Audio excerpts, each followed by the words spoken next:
Hello friends, welcome to Meera mind voice. BB ஹவுஸில் 10வது நாள் இன்றைக்கி. இந்த வீடியோவை தடவையாக பார்க்குறவங்க சப்ஸ்கிரைப் பண்ண மறக்காதீங்க. ஆக்சுவலாக 10th டே, ஆனால் 9th டே நைட்லேருந்தே ஆரம்பிக்கிறாங்க. இந்த சீசனில் எல்லாமே நேத்திக்கும் பார்த்திங்கன்னா பாருவோட சண்டே அண்ட் அதர் திங்ஸ் நாள் நைட்டு நடந்ததை மறுநாள் காமிச்சிட்டு இருந்தாங்க. அதே மாதிரி இதில் எஃப்ஜே அண்ட் ஆதிரே உட்காந்து பேசிகிட்ருக்காங்க. அவங்க கேட்குறாங்க, நீ என்கிட்ட முன்ன மாதிரி பேசுகிறதில்ல, நீ முன்ன மாதிரி பழகிறதில்ல, நீ ஏன் என்னை கண்டுக்கவே மாட்டேங்கிற. ஆதிரே நேற்றுக்கு தான் சொல்லிகிட்டு இருந்தாங்க, அவன் எனக்கு ஒரு நல்ல ஃப்ரெண்டு இந்த வீட்டில். கரெக்டு, இதுக்கப்புறம் சொல்லுவாங்க. ஆனால் எல்லோரும் இதுவாக பண்ணுறாங்க.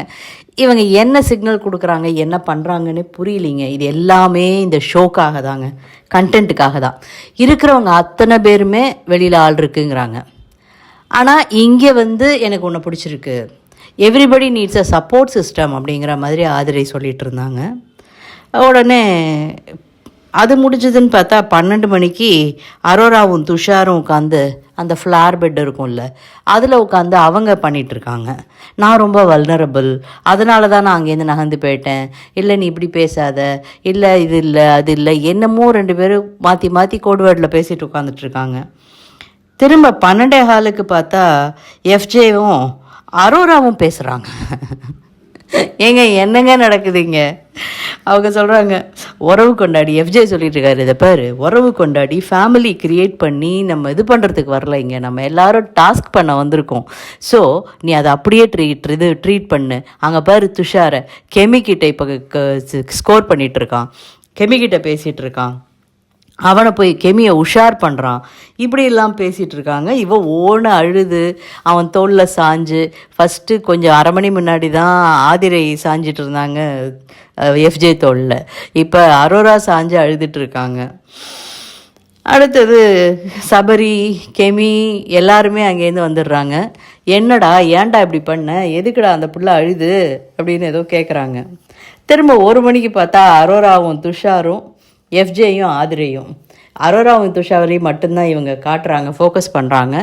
துஷார் சொல்லிட்டான், எனக்கு ரொம்ப கன்ஃபியூஸ்ட் ஆகிட்டேன், இந்த கன்ஃபியூஸ்ட் நிலைமையில் எனக்கு வார்த்தைகள் சரியாக வராது, என்னால் பேச முடியாது, காலம்பரை பார்த்துக்கலாம், எதுவாக இருந்தாலும் என்னை விட்டுரு அப்படின்னு சொல்லிட்டு தப்பிச்சு ஓடி போய்ட்றான் அந்த பையன். மார்னிங் 8 மணிக்கு அலாம், வேக்கப் அலாம் சவுண்ட் பண்ணுது. ஸோ பிபி ஹவுஸில் இருக்கிறவங்க எல்லோரும் எழுந்துட்டாங்க. 10:15 அப்படி ஓப்பனிங்கே. இப்போ நம்ம பாரு ஆண்டி ஃப்ரிட்ஜை திறந்து வச்சு அதுலேருந்து ஏதோ ட்ரெஸ்ஸு சூஸ் பண்ணுற மாதிரி அப்படி நோட்டை விடுறாங்க. ஏய் என்னடா பண்ணிகிட்ருக்கீங்க, நேற்றுக்கு வச்ச உப்பு சோறு இன்னும் உள்ளே தான் இருக்குது, அது யாரோ வடா போடுறேன் என்னமோ பண்ணுறேன்னு சொன்னீங்களேடா, என்னடா ஆச்சு அப்படின்னு கேட்குறாங்க. அங்கேருந்து உடனே வசமாக கனி மாட்டிட அவங்க, ஆமாம் நாங்கள் பண்ண தான் போகிறோம், நேற்றுக்கு முழுக்க டாஸ்க்குன்னு பிஸி ஆகிட்டோம், அதனால் அதை பண்ணலை. அடுத்தது 10:35 சபரிட்ட பாரு, அவங்களுக்கு இது பாரு, மற்றவங்களுக்கெல்லாம் சூப்பர் டீலக்ஸ் ஹவுஸில் சிக்கன் வந்திருக்கு, எனக்கு I need my protein and I need my calories and I need my every thing. So potato போட்டு மெயினாக எனக்கு ஒரு இது மாதிரி பண்ணி கொடுத்தனாக்க எனக்கு ஈஸியாக இருக்கும் அப்படிங்கிறாங்க. உடனே சபரியை பண்ணிடலாங்கன்ட்டான். ஆனால் பின்னாடி பேசுகிறாங்க, நான் எல்லாம் போட்டு பண்ணி கொடுக்க சொன்னேன், சபரியே முந்திக்கிட்டு நான் பொட்டேட்டோ போட்டு பண்ணிட்டேன்ட்டான் அப்படின்ட்டு. ஃபஸ்ட்டு இவங்க கொடுக்குற இன்ஸ்ட்ரக்ஷன் சபரிக்கு தான். அடுத்தது 10:50 வெளியில் உட்காந்து கார்டன் ஏரியாவில் உட்காந்து இப்போ சீன் பாருவுக்கும் கமருதீனுக்கும். ஆக்சுவலாக அது ஸ்டார்ட் ஆகிறது எப்படின்னா, துஷார் அரோரா, கமருதீன் பாரு, இதில் தொக்கா நடுப்புற வினோத் வேறு. இவங்க உட்காந்து வீட்டில் அரோராவும் பார்வதியும் வீட்டில் இருக்கும் ஆண்களுக்கு அவங்களுடைய லுக்ஸ் அண்ட் அவங்களுடைய இதை பார்த்து அவங்களுடைய அறிவு கூர்மை, அவங்களுடைய ஆட்டிடியூட் அதெல்லாம் வச்சு மார்க் போடுறாங்களாம். இது மார்க் அவங்களுக்கு இவங்களுக்குன்னு போட்டு, இதில் பியூட்டி என்னென்னா, பாருக்கு ரொம்ப பிடிச்ச எலிஜிபிள் பேச்சுலர் நடிப்பு அரக்கன் திவாகருக்கு அவங்க கொடுத்த பாயிண்ட் 7. எல்லா எப்படி ஒவ்வொருத்தரையாக பார்த்து பார்த்து போட்டு அங்கேருந்து கமருதீனில் நிற்கிறது. கமருதீனில் வந்து நின்ன உடனே பாரு எல்லாம் அனலைஸ் பண்ணுறாங்க. எனக்கு டஸ்கி ஸ்கின் பிடிக்கும், எனக்கு இது பிடிக்கும், அது பிடிக்கும். அவன் அங்கேருந்து அவனுக்கு ட்ரெஸ் பண்ணிவிட்டு கேரி பண்ணிவிட்டு வர்ற விதத்தை பார்த்தா ஏன்னு இருக்கும் எல்லாம் சொல்லிவிட்டு, ஆனால் அவன் பேசுகிற விதம், யூஸ் பண்ணுற வார்த்தைகள் ஒன்லி 7 பாயிண்ட்ஸ் அப்படின்றாங்க. அடுத்தது இவங்க பார்த்தா யார் பாய்ஸு, தட் இஸ் கமருதீன், அவரும் ரேட் பண்ண ஆரம்பிக்கிறாரு. பாருவுக்கு நீங்கள் என்ன போடுவீங்க? அரோராவும் துஷாரும் உட்காந்து மாற்றி மாற்றி கேள்வி கேட்டு இவர் ஒரு பக்கம் பதில் சொல்ல, அவங்க ஒரு பக்கம் ப்ளஷ் பண்ண, கமருதீன் அவங்கள பார்த்து அவங்க கண் அழகு, அவங்க மூக்கு அழகு, ஆனால் அந்த வாய் தான், அதனால் 8 பாயிண்ட் கொடுக்குறேன் அப்படின்ட்டு 2 பேரும் மாற்றி மாற்றி பேசி இங்கே ஒரு பக்கம் ஒரு ஆண்டி அங்கிளில் ஓடிட்டுருக்கு. லவர்ஸ் பார்க் ஆக்கிட்டாங்க பிக் பாஸ் ஹவுஸை இந்த தடவை. என்ன கண்டென்ட் கொடுக்கறதுன்னு தெரில. ஒன்று சாப்பாட்டை வச்சு விளையாடுறாங்க, அல்லது இந்த மாதிரி ஏதாவது அச்சு பிச்சுன்னு பண்ணிவிட்டு பார்க்குறவங்களுக்கு க்ளீனாக தெரியுது. இவங்க சொல்கிறாங்க, அரோரா அவர் உங்களோட தூக்கிட்டு போயிடுவார், உன்னை தூக்கிட்டே அவர் வந்து இது பண்ணுவார், சிட்டப்ஸ் பண்ணுவார், அது பண்ணுவார், இது பண்ணுவாருன்னு ஒன்று. அதுக்கு நான் பதில் சொல்ல முடியாது, வெளியில் ஒருத்தன் இருக்கான், அவன் சொல்லணும். அவங்களுக்கும் வெளியில் ஆள் இருக்குது போல இருக்குது. இங்கே விக்கல்ஸ் வந்து க்ளீன் பண்ணிகிட்ருக்காரு சூப்பர் டீலக்ஸ் ஹவுஸை. 2 பேர் போட்டாங்களே, ஆனால் ஏன் விக்கல்ஸ் மட்டுமே க்ளீன் பண்ணிகிட்ருக்காரு எப்போ பாரு தெரியல. எஃப்ஜே வந்து அதுக்கு பாட்டு பாட, விக்கல்ஸும் அதை அந்த பாட்டோடு சேர்ந்து இசைஞ்சு பண்ணிகிட்ருக்க. அங்கேருந்து நம்ம இவர் வந்து திவாகர் வந்து இந்த இடத்தோட அந்த இடத்தோட இதுனா இது ஃபுல்லாக துடைக்கணும், அதுனா அதை எப்படி துடைக்கணும்னு அவருக்கு இன்ஸ்ட்ரக்ஷன் கொடுக்க, இவரும் பதிலடி கொடுத்துட்டு ஃபன்னாக தான் ஆனால் பண்ணிகிட்ருக்காரு. உடனே கேம் ஸ்டார்ட் ஆகிடுது 12:45. 16 நபர்கள். பாரு வந்து வெளியில் இருக்காங்கங்க, ஓகே. ஆனால் கிரவுண்டுக்கு நடுப்புற நின்று நான் இங்கே தான் நிற்பேன்னுட்டு சபரி கூட ஒரு சண்டை. அவரும் பேச இவங்களும் பேச, ரூல்ஸ் ஃபாலோ பண்ண மாட்டேங்க. உடனே கனிப்பூர எஃப்ஜே பதில் சொல்ல, அது ஒரு மாதிரி அவங்க நின்னாலே அந்த இடத்துல அவங்க பேசி ஆகணும். அவங்க தான் பிக் பாஸ், அவங்க சொல்கிறத தான் பிக் பாஸே பண்ணுறாரு அப்படிங்கிற மாதிரியான ஒரு ஆட்டிடியூடில் அவங்க ப்ளே பண்ணுறாங்க. அடுத்தது ஆதிரைக்கிட்டையும் எஃப்ஜேக்கிட்டையும் ஒரு இது இருக்குது. ஆதிரை சொல்கிறாங்க, நீ வந்து உன்கிட்ட இருக்கிறத வை, நெக்ஸ்ட் டைம் நான் வைக்கிறேன். இவங்க வந்து அடித்தடியில் போகலை. இவங்க எல்லோரும் என்ன பண்ணுறாங்க, பேச்சுவார்த்தை. இதுவும் நல்லா தான் இருக்குது. அடித்தடினா ரொம்ப ரஃப் அண்ட் டஃப்பாக போயிடும். இந்த பேச்சுவார்த்தையே பெட்டர்னு தோணுது அதுக்கு. ஸோ சபரியோட இதை வந்து கொண்டு போய் ஆதிரை வச்சிடுறாங்க. வினோத் வெளியில் வந்துடுறாரு. சூப்பர் டீலக்ஸ் ஹவுஸ்லேருந்து ஒவ்வொருத்தராக வெளில வந்துட்டுருக்காங்க. அதில் கடைசியில் யாருமே மிஞ்ச போகிறது இல்லை. பிகாஸ் இதில் ஈக்குவாலிட்டி இல்லை. இவங்க வந்து 13 பேர், அவங்க 7 பேர். ஸோ ரொம்ப கஷ்டம் அவங்களுக்கு பண்ணுறது. அதுலேயும் அந்த 7லேயும் 5 பேர் பொண்ணுங்க, 2 பேர் தான் ஜென்ஸு, 1 திவாகர் 1 வினோத்.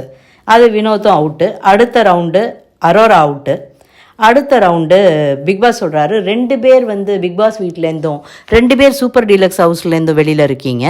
ஸோ இந்த கேமை இன்னும் இன்ட்ரெஸ்டிங்காக ஆக்கினா என்ன, நீங்களும் களத்தில் குதிச்சா என்னன்னொன்னே பாரு, எஸ்ஸு பண்ணலான்னுட்டு உடனே நீங்கள் வந்து டிஃபெண்டர்ஸாக இருக்கலாம். அந்த ஒரு கோடு இருக்குது, அந்த கோடை தாண்டி இதுக்கு பக்கத்தில் போக முடியாது. இவங்க உள்ளே கொண்டு போய் வைக்கிறவங்கள நீங்கள் வைக்க விடாமல் தடுக்கலாம், அது வரைக்கும் பண்ண முடியும் அப்படின்னு சொல்கிறாரு. உடனே இவங்க பார்வதி வந்து நான் ட்ரெஸ் மாற்றிட்டு வரணும், இருங்க நான் போயிட்டு வரேன்னு சொல்லிட்டு she took her own sweet time. பொறுமையாக போய் ட்ரெஸ்ஸை மாற்றிக்கிட்டு வந்து பண்ண உடனே டிஃபெண்ட் பண்ணுன்னு தான் சொல்லியிருக்காங்க. கெமியும் டிஃபெண்டர், அவுட் ஆகி வெளில நிற்கிறவங்க. வினோத்தும் டிஃபெண்டர், அவுட் ஆகி வெளில நிற்கிறவர். எல்லாரும் எடுத்துகிட்டு வந்து வைக்க போக கெமியை வந்து பின்னாடியிலேருந்து லாக் பண்ணுறாராம் வினோத். இது என்னங்க, அவருக்கு எத்தனை நாள் ஆசைங்க இது? உடனே கெமி கத்த போக சபரி தான் ஃபஸ்ட்டு பார்த்துட்டானே, என்ன பண்ணுறான்னு பிடிச்சி கற்றுன்னு கத்த அப்படியே கம்முக்கமாக இது பண்ணிட்டாங்க. அவர் ஆனால் பதறி போயிட்டார் வினோத். சாரிங்க. அவருக்கு கேமே புரியலிங்க, அவருக்கு என்ன பண்ணுறோன்னே புரியாமல் என்னமோ பண்ணிட்டு சுற்றிட்டு இருக்காருங்க இந்த வீட்டில். அவரும் பயங்கரமாக மன்னிப்பு கேட்க விக்ரம் வந்து வியனாவோட இதை வச்சிடுறாரு. கலை வந்து அவுட் ஆகிடுறாரு. ஏன்னா விக்ரம் வந்து நான் வைக்க மாட்டேன் வியன்னாவும் சொன்னேன். வியன்னா வந்து கலையோடதை வச்சுட்டு நான் வைக்க மாட்டேன், அவங்க பிடிவாதம் பிடிக்க வேறு வழி இல்லாமல் கிவ் அப் பண்ணிடுறாரு. அப்புறமா எஃப்ஜே வந்து இவங்க குக் பண்ணிகிட்ருக்காங்க. குக் பண்ணும்போது அங்கேருந்து எஃப்ஜே கிட்ட வந்து பாரு சொல்கிறாங்க, நோ நோ நோ நோ எனக்கு கலை தான் பண்ணோம், இருக்கிற ஃப்ரூட்ஸ் எல்லாத்தையும் போட்டு எனக்கு ஹெல்த்தியாக ஒன்று பண்ணி கொடுறா. உருளைக்கிழங்குல ஃப்ரூட்டு போட்டா தெரியல அந்த அம்மா என்ன கேட்குதுன்னு சொல்லிட்டு அவங்க வந்து உடனே கிச்சன் டீம் டிஸ்கஸ் பண்ண ஆரம்பிச்சிடுறாங்க. இவங்களுக்கு வேணுங்கிறாங்க. ஒவ்வொருத்தராக வந்து எனக்கு ஒரு வெங்காயம் போட்டு ஏதோ ஒன்று பண்ணி கொடு, இன்னொருத்தவங்க வந்து எனக்கு உருளைக்கிழங்கு போட்டு, இன்னொருத்தவங்க வந்து எனக்கு உருளைக்கிழங்கு மட்டும் போகாது அதில் கத்திரிக்காய் போட்டு இன்னொன்று போட்டு, இப்படியே ஒவ்வொருத்தருக்கா தனித்தனியாக ஒரு வெங்காயம் பண்ணிட்டு இருந்தோம்னா நம்ம ரேஷனே தீந்து போயிடும். இவங்க வெளியிலேருந்து வேற வருது, அது போக இந்த ஷேரையும் எடுத்துகிட்டு நல்லா சாப்பிட்றாங்க. நம்ம எல்லாரும் அப்போ பட்னி கிடக்கிறதா அப்படின்னு இது பண்ணும்போது கனி சொல்கிறாங்க, நான் இங்கே வந்து ரொம்ப கன்னிங் ஆகிட்டேன்னு நினைக்கிறேன். எனக்கு வந்து இந்த சாப்பாட்டு விஷயத்தில் இவங்கெல்லாம் பண்ணுறதுக்கு சுத்தமாக பிடிக்கல. யாராவது அநியாயமாக பண்ணாங்கன்னா எனக்கு ரொம்ப கோபம் வந்துடும் அப்படின்னு அவங்க பேசிகிட்டு இருக்கும்போது வெளியில் கட் பண்ணால் பாருவும் திவாகரும் கலையும் பேசிகிட்டு இருக்காங்க. அவங்களோட டார்கெட் இந்த வாரம் முழுக்க கனி தான். அவங்க பயங்கர கன்னிங், சாதாரணமாக பேசும்போது ரொம்ப பாசமாக இருக்காங்கங்கிறான் கலை. ஆனால் கேம்னு வந்துட்டா அவங்களுக்குன்னு இன்னொரு முகம் இருக்குது, அந்த முகத்தை காமிக்கிறாங்க அப்படின்னு சொல்ல எல்லாருமே அது தானங்க பண்ணிகிட்ருக்காங்க. இவங்களோட முகம் கொஞ்சம் எந்த இடத்துல காமிக்கிறதுன்னு ஒரு மாதிரி அலைப்பாஞ்சிட்ருக்கு. இன்னும் சாப்பாட்டில் உப்பு போடுறதை தவிர பெருசாக எதுவும் கனி பண்ண மாட்டேங்கிறாங்க. அந்த விஷயம் தேவையில்லை, நீங்கள் தானங்க சாப்பாட்டுக்கு இவ்வளோ கஷ்டப்படுறீங்க, அதில் வேறு உப்பு அள்ளி கொட்டினீங்கன்னா நீங்களும் சாப்பிட முடியாது அவங்களும் சாப்பிட முடியாது, மொத்தமாக தானே வேஸ்ட்டாக போகுது. திரும்ப 5 மணிக்கு வந்து கெமியும் திரும்ப ஸ்டார்ட் ஆகுது கேமு. கெமி வியன்னாவை தடுக்க ஆரம்பிக்க உடனே கனியும் உள்ள வர பாரு வந்து அதை இது பண்ணி விலக்கி விட்டு வியன்னாவை காப்பாற்ற நினைக்க வியன்னா வேணும்ட்டே கத்துறாங்கங்க. ஆக்சுவலாக யாரும் அவங்க கால் மேலே ஏறி நிற்கல, காலை லாக் பண்ணிட்டா அப்படின்னு கத்தி அந்த பொண்ணை அழ ஆரம்பிக்க அந்த பொண்ணு ரொம்ப வீக்காக இருக்குது. ஓகே, நான் இல்லைன்னு சொல்லலை. உடனே கொஞ்சம் அடி லூஸ் பண்ண உடனே ஓடி போய் கொண்டு போய் வச்சுட்டாங்க. உண்மையிலேயே அடிபட்டுருக்குன்னா வினோத் கத்தினா மாதிரி அடுத்த இடத்துல படுத்துருக்கணும், இல்லையே வச்சுட்டு ஐயோ நம்ம அப்போ சொன்னோமேனு ஞாபகம் வந்த மாதிரி திரும்ப விழுந்து ஐயோ என் கால் அப்படின்னு சொல்ல திரும்ப அவங்க என்ன பண்ணாங்க, உள்ளுக்குள்ளே வந்து அவங்க ரூமில் படுத்துக்கிட்டு சுபிக்ஷாவை போய் இருக்கிற வெங்காயத்தை எல்லாம் தூக்கு, அங்கே இருக்கிற ட்ரே எல்லாம் தூக்குன்னாங்க கிச்சன் ஏரியாலேருந்து. இங்கே எஃப்ஜே பாரு ஜாலியாக கால் மேலே கால் போட்டு படுத்துட்டு இன்ஸ்ட்ரக்ஷன் கொடுத்துட்ருக்கேன்னு, ஐயோ என் கால் வலியில் நான் கால் மேலே காலை வச்சு படுத்துருந்தேன். சூப்பராக நடிக்கிறாங்க அப்படின்னு சொல்ல முடியல, ஏன்னா அசிங்கமாக பச்சையாக தெரியுது. ஸோ இது திவாகர் வெளில வந்துடுறாரு இந்த ரவுண்டில். உடனே வினோத் திவாகரும் ஃபைட் பண்ணுற மாதிரி ஒரு ஃபைட் பண்ணுறாங்களாம். அப்புறம் அப்படியே இது பண்ணி பேசிட்டு கேமரா முன்னாடி நாங்கள் ஃபன் பண்ணுவோம் அப்படின்னு சொல்கிறாங்களாம். வினோத் திவாகர் கூட பயணிக்க நினைக்கிறாரா தெரியல. அடுத்தது கிச்சன்லேருந்து ஆனியன் பாஸ்கெட் எடுத்துகிட்டு போய் அது ஒரு சண்டை. உடனே லக்ஸுரி டீம் சொல்கிறாங்க, நாங்கள் ப்ரொவிஷனை அளந்து தருவோம், ஒரு நாளைக்கு என்ன வேணும் கேளுங்க, நாங்கள் பார்த்து தருவோம், அதை தான் நீங்கள் சமைக்கணும் அப்படின்ன உடனே விக்ரம் பயங்கரமாக டென்ஷன் ஆகிடுறாருங்க. நான் என்ன பிச்சை எடுத்து சாப்பிடவா இங்கே வந்திருக்கேன், என்னை பிச்சை எடுத்து சாப்பிடுன்னா சொல்கிறீங்க, நான் எதுக்கு இப்படி எல்லாம் பண்ணணும், இது என்னது நியாயம்னு ஹீ ஸ்டார்ட்ஸ் லிட்ரலி க்ரையிங். கஷ்டமாக இருந்தது பார்க்குறதுக்கு. ஸோ நான் இந்த ஷோக்கு பிச்சை எடுக்க வாடா வந்தேன், என்னால் முடியாது அப்படின்னு சொல்லிட்டு அவரை சபரி இவங்கெல்லாம் பார்த்து வெளில கூட்டிகிட்டு போய்ட்றாங்க. இல்லை அழாத பார்த்துக்கலாம், இதெல்லாம் வெறும்னே கேம் தாங்கிறாங்க. இவர் கேட்குறாரு, எப்போ பாரு சாப்பாட்லேயே கேம் பண்ணுவீங்களா, அசிங்கமாக இல்லையா அது உங்களுக்கு, வேறு எதுவுமே கேம் தெரியாதா? எஃப்ஜே சொல்கிறாரு, எங்களுக்கே சாப்பாடு இல்லாமல் நாங்கள் 2 கிண்ணம் வச்சு 4 பேர் ஷேர் பண்ணி சாப்பிட்டோம், நான் உங்களுக்கு சமைக்கிறது போகாதுன்னு எங்களுக்குன்னு சமைக்கிறதையும் சேர்த்து வச்சு நீங்கள் கேட்குறீங்க. கனி சொன்னாங்க, ஓரளவுக்கு எல்லாத்தையும் போட்டு ஒரு பேஸ் கிரேவி ஒன்று ரெடி பண்ணி வச்சுருவோம், அதுக்கப்புறம் அவங்களுக்கு சிக்கன் வந்தது இல்லை ஏதாவது வந்ததுன்னா அந்த கிரேவியை போட்டு அதை போட்டு அவங்களுக்கு ப்ரிப்பேர் பண்ணி கொடுத்துடலாம், நமக்கு அப்படியே இதை போட்டு நம்மளோட சைடில் இருக்கிறத வச்சு நம்ம ப்ரிப்பேர் பண்ணிக்கலாம். ஸோ அந்த பேஸ் ஒன்று க்ரியேட் பண்ணி உள்ள ஃப்ரிட்ஜில் வச்சுருவோம் அப்படிங்கிறாங்க.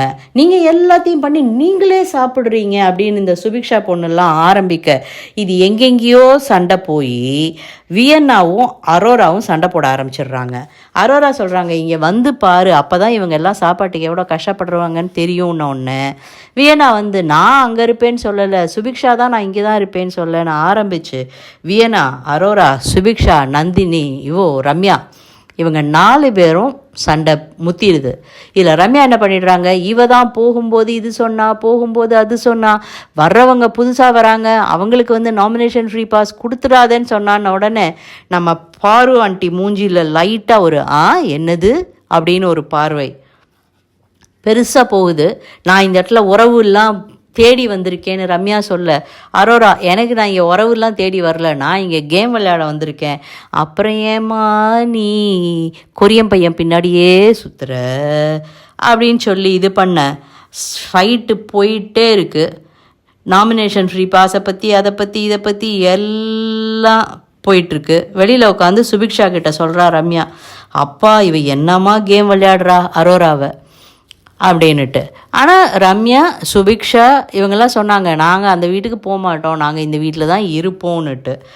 அடுத்தது கடந்து வந்த பாதையை பேசலாம். பிக் பாஸ் பார்த்தாரு, இவங்களை இப்படியே விட்டா போர் அடிக்குமே, மணி 9 கூட ஆலையே, ரைட், கடந்து வந்த பாதையை யாராவது ஒருத்தர் பேசலாம், நீங்களே டிசைட் பண்ணி சொல்லுங்கள் யார் பேசுகிறீங்கன்னுட்டு சொன்ன உடனே கமருதீன் அண்ட் ரம்யா எழுந்துட்டாங்க.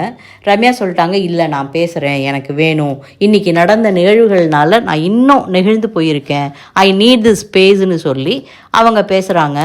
பாவமாக இருக்குது அந்த பொண்ணு கதையை கேட்டால். உண்மையிலேயே சின்ன வயசுலேயே அம்மா இவங்களெல்லாம் விட்டுட்டு போயிடு, அப்பாவோட கொடுமை தாங்காமல் சித்தி வளர்ப்பில் சாப்பாட்டுக்கே கஷ்டப்பட்டு வீட்டை விட்டு வெளில வந்துடுற இவங்க உட்காந்துருக்க, இல்லை சித்தி வளர்ப்பில் வெளில வராங்க, வேறு யாரோ எடுத்து வளர்க்குறாங்க இவங்கள. ஆனால் அவங்க வந்து ஃபாரின் போகும்போது இந்த பொண்ணு நான் வரலன்னு ஒரு லவர்னால சொல்லிடுது.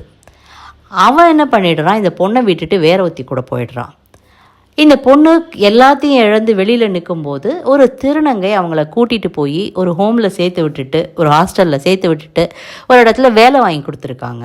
அந்த வேலையை பண்ணிவிட்டு சம்பாதிச்சுட்டு இருக்கும்போது, நான் நல்லா சம்பாதிக்கிறேன், நான் செட்டில் ஆகிட்டேன்னு அந்த பையனுக்கு மெசேஜ் பண்ணியிருக்காங்க.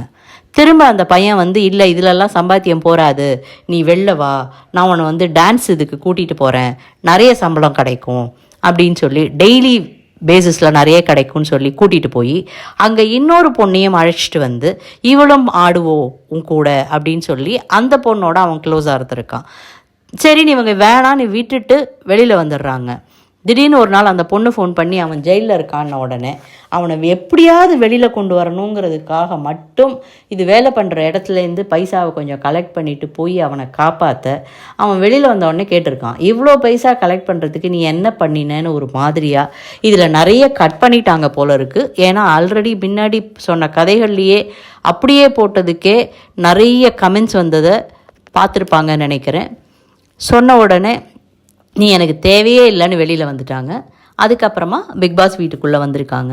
ஸோ நான் ரொம்ப வாழ்க்கையில் அடிபட்டுட்டேன்னு அவங்க பேசும்போது உண்மையிலேயே எல்லாருமே கஷ்டப்பட்டாங்க. இவ்வளோ எமோஷன்ஸை கொட்டி பேசி பண்ணிட்டு வந்ததில் ஷீ ஃபெயிண்டட். இது 2வது தடவை மயக்கடிச்சு விடுறாங்க இந்த வீட்டில். அவங்க பயங்கர எமோஷ்னலாக, பயங்கர அந்த இதை கட்டுப்படுத்த முடியாமல் பீப்புள் ஆர் சஃபரிங் இன்சைட். இதே தான் நடந்தது முன்னாடி நந்தினிக்கும். ஆனால் இவங்க வந்து அந்த மாதிரி இதுவாக போகலை, எல்லாரையும் கத்தி தன் நிலை இழக்கலை. ஆனால் அந்த எமோஷனில் ஷீ ஃபெயின்ஸ் ஆஃபன். அவங்கள ட்ரீட்மெண்ட் கூட்டிகிட்டு போயிருக்காங்க. பிக் பாஸ் அனௌன்ஸ் பண்ணார், ஷீ இஸ் ஃபைன். டாக்டர் அவங்களுக்கு ட்ரீட்மெண்ட் கொடுத்துட்ருக்காங்க. கொஞ்சம் மேபி இங்கே சாப்பாடு சரியில்லை, தூக்கமும் ஒரு மாதிரி டிஸ்டர்ப்டாக இருக்குது, அதில் எமோஷன்ஸும் வரும்போது அந்த ஓவர்வெல்மிங்காக இருக்கிறதுனால மைட் பி. ஸோ நல்லபடியாகி வெளில வந்துடுவாங்கன்னு நினைப்போம். Because she is a strong contestant. Of course நல்லா விளையாடுறாங்க, இது பண்ணுறாங்க. பார்ப்போம் நாளைக்கு என்ன ஆகுதுன்னுட்டு. ஸோ இந்த வீடியோ உங்களுக்கு பிடிச்சிருந்ததுன்னா லைக் பண்ணுங்கள், ஷேர் பண்ணுங்கள், சப்ஸ்கிரைப் பண்ண மறக்காதீங்க. தேங்க்யூ.